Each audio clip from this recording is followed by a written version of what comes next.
అందరికీ నమస్కారం. నేను మీ హేమసుందర్. ఇవాళ మీ ముందుకి ఒక సంఖ్యాశాస్త్రంతో నేను వచ్చాను. ముఖ్యంగా సంఖ్యాశాస్త్రంలో 1 నుంచి 9 వరకు అంకెలు ఉంటాయనే సంగతి మీకు తెలిసిందే. అయితే ఈ అంకెలన్నింటిలోకి 9 అంకెకు ఉన్న ప్రత్యేకత వేరు. 9తో మొదలుపెట్టి 1 వరకు నేను వస్తాను. ఎందుకంటే 9 గురించి ఎందుకు చెప్తున్నానంటే ఇది 2025 సంవత్సరం కాబట్టి. అంటే 2025ని ఒక అంకె వచ్చేలాగా మనం కూడితే 9 వస్తుంది.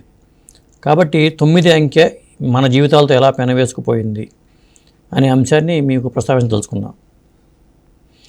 ఎందుకంటే సంఖ్యాశాస్త్రాన్ని పెద్దగా నమ్మను, కానీ గ్రహాలు కూడా 9 ఉన్నాయి, అంకెలు కూడా 9 ఉన్నాయి. కాబట్టి ఈ రెండింటికి ముడిపెట్టి శాస్త్రాన్ని డెవలప్ చేశారు.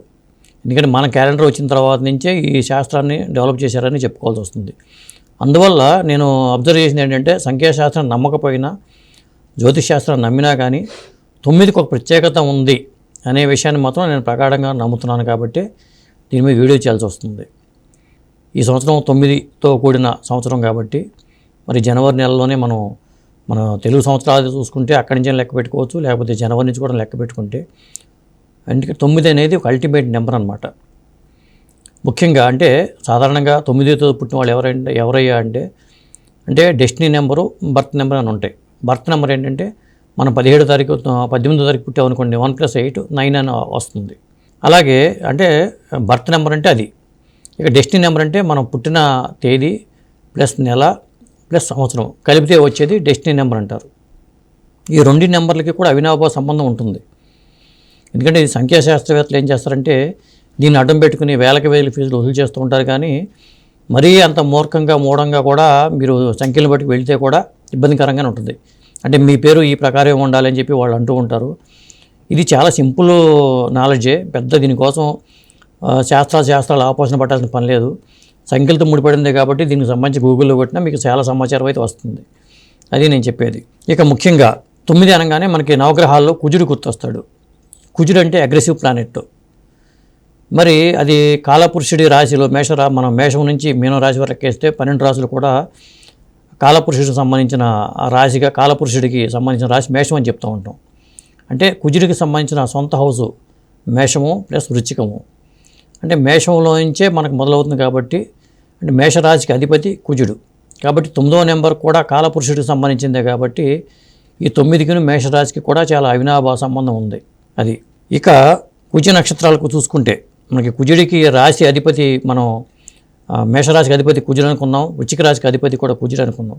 కానీ కుజ నక్షత్రాలు ఉంటాయి. 27 నక్షత్రాలను కూడా 27 అన్నప్పుడు కూడా నక్షత్రాలు 27 ఎందుకు ఉన్నాయంటే 2 + 7 కూడా 9. మరి అది మొత్తం ఈ పాదాల ప్రకారం చూసుకుంటే కూడా మేషం నుంచి మీనం వరకు ఉండే రాసులన్నీ చూసుకున్నా 108 పాదాలు వస్తాయి. ఇట్లా చూసుకున్నప్పుడు కూడా ఈ 12 రాసులకి చూసుకుంటే కూడా. కాబట్టి 108 అంటే 8 + 9, అది కూడా 1 + 8 9 అవుతుంది. అది ఇక కుజ నక్షత్రాలకు వద్దాం. మృగశిర, చిత్త, ధనిష్ట ఈ 3 నక్షత్రాలని కుజ నక్షత్రాలుగా చెప్తూ ఉంటాం. మనం ఏ నక్షత్రంలో పుట్టాడు అనుకున్నప్పుడు ఈ కుజ నక్షత్రంలో పుట్టాడా, రాహు నక్షత్రంలో పుట్టాడా, లేకపోతే శని నక్షత్రంలో పుట్టారా, శని నక్షత్రం అలాగానే పుష్యమి, అనురాధ, ఉత్తరాభాద్ర నక్షత్రాలు మనకు కనిపిస్తూ ఉంటాయి. అంటే ఈ కుజ నక్షత్రాలు పుట్టిన వాళ్ళకి ఏమవుతుందంటే ఇప్పుడు మనం అనుకున్నాం మృగశిర, చిత్త, ధనిష్ట నక్షత్రాలు అనేది. అంటే కుజ నక్షత్రాల్లో పుట్టిన వాళ్ళు అంటే ఎవరైనా మృగశిర నక్షత్రంలో పుట్టినా, చిత్తా నక్షత్రంలో పుట్టినా, ధనిష్ట నక్షత్రంలో పుట్టినా వాళ్ళకి దశలు, అంతర్దశలు, దశ అనేది మహాదశలు అనేవి ఆ కుజ మహాదశలోనే స్టార్ట్ అవుతాయి. అంటే బ్యాలెన్స్ పోగా అక్కడి నుంచి మనకి దశలు స్టార్ట్ అవుతూ ఉంటాయి. అందుకోసం నేను చెప్పాల్సి వస్తుంది. 9 గురించి చెప్పాల్సి వచ్చినా నక్షత్రాల గురించి కూడా చెప్పాలి కాబట్టి నేను చెప్తున్నాను. ఇక కారకత్వాలు ఉంటాయి. ఇప్పుడు 9 కుజుడు అన్నాం కాబట్టి కుజుడికి సంబంధించిన కారకత్వాలు చూసుకుంటే ఏమవుతుందంటే అంటే మన శరీరంలో ఎముకల్లో ఉండే మజ్జ అంటాం దాన్ని. ఆ మజ్జ కానీ, అలాగే మన కండరాలు కానీ, రక్త మాంసాలు కానీ, తర్వాత మనకి బాహ్యంలో ఉండే జ్ఞానేంద్రియాల్లో కానీ, ఇట్లా చెప్పుకుంటూ వస్తే మనకి కారకత్వాల పరంగా చెప్పుకుంటూ వస్తే అగ్రెసివ్ ప్లానెట్. అంటే సాధారణంగా ఈ నక్షత్రాలు పుట్టిన వాళ్ళు లేదా ఈ మేషరాశిలో పుట్టిన వాళ్ళు కానీ, వృశ్చిక రాశిలో పుట్టిన వాళ్ళు కానీ అగ్రెసివ్నెస్ ఎక్కువ ఉంటుంది, ధైర్యం ఎక్కువ ఉంటుంది, మొండితనం ఎక్కువ ఉంటుంది. 9 సంఖ్యా జాతకులకు కూడా 9 అంకెతో పుట్టిన జాతకులకు కూడా అంటే డెస్టినీ నెంబర్ కావచ్చు, లేదా బర్త్ నెంబర్ కావచ్చు కూడా వీళ్ళ లక్షణాలు కూడా దాదాపు అలాగే ఉంటాయి. అందువల్ల ఇవి మ్యాచ్ అవ్వటం వల్ల నేను 9 గురించి చెప్పాల్సి వస్తుంది. ఇంకొకటి ఏంటంటే ప్రతి గ్రహానికి మిత్రగ్రహము, శత్రుగ్రహము, సమగ్రహం అని కూడా ఉంటాయి. అంటే కుజుడికి మిత్రగ్రహాలుగా చూసుకుంటే సూర్యుడు, మరి చంద్రుడు, గురువు, ఈ 3 గ్రహాలు కూడా మిత్రులే అని చెప్పాల్సి వస్తుంది. ఎందుకంటే సూర్యుడికి ఉచ్చస్థానం మేషమే కాబట్టి, కుజుడికి స్థానమే అది కూడా కాబట్టి సూర్యుడికి ఉచ్చస్థానం మేషం. ఇలాగా చంద్రుడు, ఎందుకంటే కుజుడితో చంద్రుడు కలిసి ఉంటే మనం చంద్రమంగళ యోగం అంటూ ఉంటాం. అలాగే గురువు, ఈ 3 గ్రహాలు కూడా మిత్రులే. ఇక శత్రుగ్రహాలు ఎవరంటే కుజుడికి శత్రుగ్రహాలు బుధుడు అని చెప్పాల్సి వస్తుంది. ఎందుకంటే బుధుడికి అధిపతి మరి మిథున రాశికి అధిపతి బుధుడు, అలాగే కన్యారాశికి అధిపతి బుధుడు. ఈ 2 రాశులు కూడా కుజుడి రాశులకి శత్రు రాశులుగా మనం భావించాల్సి వస్తుంది. ఇక సములుగా చెప్పాల్సి వస్తే శుక్రుడు, శని సములుగా చెప్పాల్సి వస్తుంది. ఇది గ్రహాల పరంగా. అంటే 9 గురించి మనం మాట్లాడుకున్నా అక్కడ మళ్ళీ నక్షత్రాలు, రాసుల గురించి కూడా మాట్లాడుకోవాలి కాబట్టి నేను ఇదంతా చెప్పాల్సి వచ్చింది. ఇక ఈ సంవత్సరం మనకి ఎలా ఉండబోతుందంటే కుజుడు అంటే సాంకేతికత కూడా చెప్పాల్సి వస్తుంది. కారకత్వాల పరంగా చూసుకుంటే అంటే టెక్నాలజికల్గా చాలా సాంకేతికపరమైన అభివృద్ధులు మనకు చాలా కనిపిస్తూ ఉంటాయి. అంటే టెక్నాలజీ పరంగా కొత్త ఆవిష్కరణలకి అవకాశం ఉన్న సంవత్సరంగా చెప్పాల్సి వస్తుంది. అలాగే గీరస్లు అంటూ ఉంటారు కానీ మనం భయపడాల్సిన పని లేదు. అది ఎందుకంటే మన భయమే మనం చంపేస్తుంది కాబట్టి ఈ వైరస్లు ఉన్నా కానీ అవి మనల్ని ఏమీ చేయలేవు. ఏదో రకరకాల వ్యక్తులు రకరకాలుగా వీడియోలు చేస్తూ భయపెడుతూ ఉంటారు కానీ మనకి మొండి ధైర్యం ఈ 9 అనేది ధైర్యాన్ని ఇస్తుంది. చాలా వరకు ఎవరు కూడా భయపడే పరిస్థితిలో ఉండరు. ఏదో ఒకళ్ళు ఇద్దరు తప్పితే భయపడతారు కానీ కాబట్టి వైరస్లు కూడా మనం భయపడాల్సిన పని లేదు. కొత్త ఆవిష్కరణలు అయితే ఉంటాయి.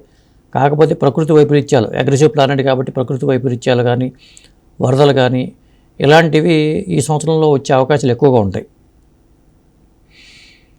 తర్వాత ఏంటంటే ఇప్పుడు 9కి మనం ప్రత్యేకంగా చెప్పుకున్నప్పుడు నవగ్రహాలు, నవరంధ్రాలు, తర్వాత నవధాతువులు, నవరసాలు ఇలా 9తో ముడిపడిన చాలా మన విషయాలు, మన పదాలు మనం చెప్పుకుంటూ ఉండొచ్చు. కాబట్టి అంటే సాధారణంగా 9 వ్యక్తులు చూడటానికి చాలా ప్రశాంతంగా ఉన్నా కానీ సమయం వచ్చినప్పుడు, సందర్భం వచ్చినప్పుడు వాళ్ళలో అగ్రెసివ్నెస్ బయటపడుతుంది. వాళ్ళంత మొండి వాళ్ళు ఇంకొకళ్ళు ఉండరు, వాళ్ళంత మొండిగా ఇంకొకళ్ళు బిహేవ్ చేయరు. అందుకని మనం సూర్యుడు కూడా అట్లాంటి ఉన్నా కానీ సూర్యుడి లక్షణాలు వేరు, వాళ్ళలో లీడర్షిప్ క్వాలిటీస్ ఉంటాయి. వీళ్ళు అట్లా కాదు, వీళ్ళు ప్రశాంతంగా ఉన్నా కానీ లోపల ఇంకో మనిషి ఉంటాడు. ఇక వీళ్ళకి మొండి ధైర్యం అని చెప్పాం కాబట్టి అందరూ తన మాట వినాలనుకుంటూ ఉంటారు. వీళ్ళు అనుకోకపోతే మాత్రం వీళ్ళతో తేడా వస్తుంది. స్నేహంగా ఉన్నప్పుడు కూడా వీళ్ళన్న ఈ లక్షణాలను బట్టి ఎవరైతే ఈ 9 ప్రభావం ఉన్న జాతకులు ఆ నక్షత్రాల పరంగా కావచ్చు, 9తో ముడిపడిన డేట్ ఆఫ్ బర్త్ కానీ డెస్టినీ నెంబర్ కానీ ఉన్నవాళ్ళు అయినా సరే ఇదే లక్షణాలు అయితే ఉంటాయి. తర్వాత ఈ సంఖ్యకి మిత్రగ్రహాలు, మన శత్రుగ్రహాలు మనం చెప్పుకున్నాం కాబట్టి సంఖ్యల పరంగా కూడా మిత్ర సంఖ్యలు, శత్రు సంఖ్యలు ఉంటాయి. 9 సంఖ్య ఉన్న వాళ్ళకి ఏంటంటే 5, 6, 9, 3 సంఖ్యలు కలిసి వస్తాయి. 9 అంటే ఎట్లాగో కుజుడి సంఖ్య, ఇక 3 అంటే గురువు సంఖ్య, ఇక 6 అంటే శుక్రుడికి సంబంధించిన సంఖ్య, ఇక 5 అంటే బుధుడికి సంబంధించిన సంఖ్య. ఇక గ్రహాల పరంగా శత్రుత్వం ఉంది కానీ సంఖ్యల పరంగా, అంకెల పరంగా చూసుకుంటే ఈ అంకెలు మాత్రం కలిసి వచ్చే అవకాశం ఉంది. ముఖ్యంగా వీళ్ళు ఏ ఫీల్డ్లో రాణిస్తారంటే 9 అంకె వ్యక్తులు రియల్ ఎస్టేట్ రంగంలో బాగా రాణిస్తారు. అలాగే అంటే కన్స్ట్రక్షన్ ఫీల్డ్ కానీ, రియల్ ఎస్టేట్ ఫీల్డ్ కానీ, పోలీస్ డిపార్ట్మెంట్ కానీ, సర్జన్లుగా కానీ, ఆర్మీలో కానీ వీళ్ళు రాణించే వ్యక్తులుగా ఉంటారు. ఎందుకంటే వీళ్ళు ధైర్య సాహసాలు ఎక్కువ కాబట్టి, వీళ్ళు దేనికి భయపడరు కాబట్టి ఈ ఫీల్డ్లో వీళ్ళు రాణించే అవకాశాలు ఎక్కువగా ఉంటాయి. అలాగే 9 జాతకులు 9 సంఖ్య వాళ్ళని పెళ్లి చేసుకుంటే చాలా అద్భుతంగా ఉంటుంది. ఎందుకంటే వాళ్ళకి మెంటాలిటీకి వీళ్ళ మెంటాలిటీకి కంపాటిబిలిటీ చాలా అనుకూలంగా ఉంటుంది కాబట్టి 9 వాళ్ళని పెళ్లి చేసుకోవడం అనేది చాలా మంచిది. తర్వాత 5 సంఖ్య వాళ్ళని చేసుకుంటే ఓ మాదిరి ఫలితం ఉంటుంది. మనం చెప్పుకున్నాం కదా, గ్రహాల పరంగా కూడా కొంత శత్రుత్వం ఉంది కాబట్టి ఓ మీడియంగా ఉంటుందని అనుకోవచ్చు. తర్వాత 6, 3 సంఖ్య వారిని పెళ్లి చేసుకోవచ్చు కూడా. ఎందుకంటే ఒకటి శుక్రుడికిను కుజుడికి కొంత తేడాలు ఉన్నాయి. అంటే లేడీస్ పరంగానేమో కుజుడిని మనం చూసుకుంటాము, ఎందుకంటే వైఫ్ని చెప్పాలంటే శుక్రుడిని చూసుకుంటాం మగవాళ్ళ జాతకంలో. ఈ కాంబినేషన్ ఉంటాయి కాబట్టి 6, 3 జాతకులను కూడా వీళ్ళతో నెంబర్ ఉన్న వాళ్ళని పెళ్లి చేసుకుంటే కూడా ఎటువంటి ఇబ్బందులు ఉండవు. అది తర్వాత ఏంటంటే 1, 2, 8 సంఖ్యల వాళ్ళని మాత్రం వీళ్ళు పెళ్లి చేసుకోకపోవడం మంచిది. ఎందుకంటే శని సముడు అని చెప్పాం కాబట్టి 8 అంకె వాళ్ళని అవాయిడ్ చేయడం బెటరు. అలాగే చంద్రుడికి మిత్రుడైనా కానీ జనరల్ గ్రహాల పరంగా ఆ 2ని అవాయిడ్ చేయడం కానీ 1ని అవాయిడ్ చేయడం కానీ మంచిది. అంటే పెళ్ళిళ్ళ పరంగా సంఖ్యల పరంగా చూసుకోవాల్సి వస్తే 9 అంకెకి ఒక ప్రత్యేకత ఉంది. ఆ అంకెని వేరే అంకెతో కూడినా కానీ ఆ అంకె మారదు. ఉదాహరణకి 9ని 8తో కలిపామనుకోండి 17 వస్తుంది. అంటే 1+7 మళ్ళీ 8 వస్తుంది. అంటే అక్కడ 8 అనేది కంపల్సరీగా ఉంటుందన్నమాట. 9 ఉండదు, 8 ఉంటుంది. 9 8తో కలిపినా వచ్చేది మాత్రం మళ్ళీ 8 అవుతుంది. అలా చూసుకున్నప్పుడు ఇప్పుడు 17ని కూడితే 8 వస్తుందని చెప్పాం కాబట్టి ఇలాంటి గుణం ఏంటంటే ఒక 9 తప్ప వేరే అంకెకి లేదు. అలాగే హెచ్ వేసినా కూడా హెచ్చవేతలు అంటాం కదా, అది మల్టిప్లై చేసినా కూడా మనకి అదే వస్తుంది. 9ని 5తో హెచ్చిస్తే 9 వస్తుంది. మళ్ళీ కూడితేనేమో ఏ అంకెతో కూడితే ఆ అంకె వస్తుంది అనుకున్నాము. 9ని ఇంకొక అంకెతో హెచ్చిస్తే ఇప్పుడు 9 × 5 9 45, 4+5 ఎంత అవుతుంది? 9 అవుతుంది. అది 9కి ఉన్న ప్రత్యేకత అని చెప్పాల్సి వస్తుంది.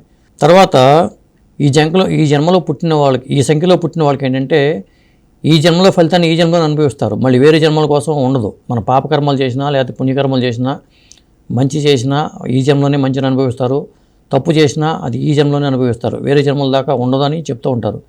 ఇది సంఖ్యాశాస్త్ర నిపుణులు పరిశోధించి చెప్పిన అంశంగా మనం చూడాలి. ఇక 9 అంకె జాతకులు వీళ్ళ జీవితం అంతా పోరాటాలమయమే. ఎందుకంటే సాఫీగా నడిచే జీవితం అయితే కాదు. ఆ పోరాటాలను అధిగమించుకుంటూ ముందుకెళ్లాల్సింది తప్పితే వేరే మార్గం లేదు. అలాగే వీళ్ళ చుట్టూ ఉండే వాళ్ళు కూడా, అంటే ఫ్రెండ్స్ కావచ్చు లేకపోతే బిజినెస్ పార్ట్నర్స్ కావచ్చు, మోసగాళ్ళు ఎక్కువ ఉండే అవకాశం ఉంది. కాబట్టి ఆ విషయంలో జాగ్రత్తలు తీసుకోవాలి. ఎందుకంటే మనం వ్యాపార భాగస్వామిగా చేసుకున్నా, జీవిత భాగస్వామిగా చేసుకున్నా కానీ మనం కంపాటబిలిటీ చూసుకోకుండా ముందడుగేస్తే మాత్రం మళ్ళీ అక్కడ పోరాటం చేయాల్సి వస్తుంది. ఆ విషయాన్ని మాత్రం గుర్తుంచుకోవాలి. తర్వాత వీళ్ళు ఏదైనా సాధించాలనుకుంటే ఎవరైనా మోసం చేసినా కానీ వాళ్ళని దెబ్బ కొట్టడానికి వెనుకాడరు. అలాగే లైఫ్లో ముందుకెళ్ళడానికి కూడా ఎంతటి త్యాగానికైనా వీళ్ళు వెనుకాడరని చెప్పాల్సి వస్తుంది. ఇక 18కి సంబంధించి చెప్పాలంటే మనం కురుక్షేత్ర సంగ్రామం కూడా దాదాపు 18 రోజులు జరిగిందని చెప్తారు. వాళ్ళ అక్షౌహిణి సైన్యం, 18 అక్షౌహిణుల సైన్యం అనేది ఆ కురుక్షేత్ర సంగ్రామంలో పోరాడిందని చెప్తూ ఉంటారు. అలాగే మన పవిత్ర గ్రంథమైన భగవద్గీతలో కూడా 18 అధ్యాయాలు ఉన్నాయి. ఇప్పుడు అష్టాదశ పురాణాలు అంటూ ఉంటారు. 18 పురాణాలు అంటే 18కి అంటే 9కి ఉన్న ఇంపార్టెన్స్ చెప్పడం నా ఉద్దేశం. అలాగే ఈ 9 జాతకులకి మంత్రసిద్ధి కూడా త్వరగా లభిస్తుందని చెప్తూ ఉంటారు. కాబట్టి ఎలాంటి మంత్రసిద్ధి అయినా సరే వీళ్ళకి త్వరగా సిద్ధించడానికి అవకాశం ఉంది. అది ఈ 9కి ఉన్న ప్రత్యేకత. ఎందుకంటే 9 తర్వాత అంకెలు వేరే లేవు కాబట్టి, 0 అంటే అనంతం కాబట్టి, అనంతం అంటే భగవంతుడే కాబట్టి ఆ 0కి మనకు పక్కన పెట్టేస్తే ఈ 9 అంకెల్లో 9 అంకెకి ఉన్న ప్రత్యేకత అయితే ఇది. తర్వాత ఏంటంటే 9 అంకె జాతకులు ఏంటంటే మొండివాళ్ళు అని చెప్పాం కాబట్టి వీళ్ళ దగ్గర ఆయుధాలు లేకపోవడం మంచిది. ఎందుకంటే కోపం వచ్చినా లేదా ఏమైనా వచ్చినా కానీ ఆయుధాలతో ఏదో ఒకటి తిరగబడి అవతల వ్యక్తిని దాడి చేసే అవకాశాలు ఉంటాయి కాబట్టి అది కొంత ఇబ్బందికరంగా ఉంటుంది. కాబట్టి ఆయుధాలను దగ్గర ఉంచుకోకపోవడం అనేది వీళ్ళు చేయాల్సిన పని. అలాగే తర్వాత వీళ్ళకి తన పేరుని మార్చుకోవాల్సి వస్తే ఈ తేదీకి అనుగుణంగా దాని మిత్ర సంఖ్యలో కానీ అలా పేరు పెట్టుకోవడం అనేది మంచిది. జీవిత భాగస్వామి ఎంపికలో కూడా ఆ మిత్ర సంఖ్యలో చేసుకోవడం మంచిది. కాబట్టి ముఖ్యంగా 2025 సంవత్సరం అనేది 9 టోటల్గా 2 2 + 5 9 వస్తుంది. కాబట్టి ఈ 2025 సంవత్సరము కుజ నక్షత్ర జాతకులు ఎవరైతే ఉన్నారో, ముఖ్యంగా వృషభ, చిత్త, ధనిష్ట నక్షత్ర జాతకులకు కానీ 9 అంకె డెస్టినీ నెంబర్గా ఉన్నవాళ్ళు కానీ బర్త్ నెంబర్గా ఉన్నవాళ్ళు కానీ కలిసి వచ్చే సంవత్సరంగా చెప్పొచ్చు. అందుకనే నేను ఈ సంవత్సరం 9తోనే నేను మొదలుపెట్టాను. కాబట్టి 9 తర్వాత 8 అంకె గురించి మనం నెక్స్ట్ వీడియోలో మనం మాట్లాడుకుందాం. నమస్కారం.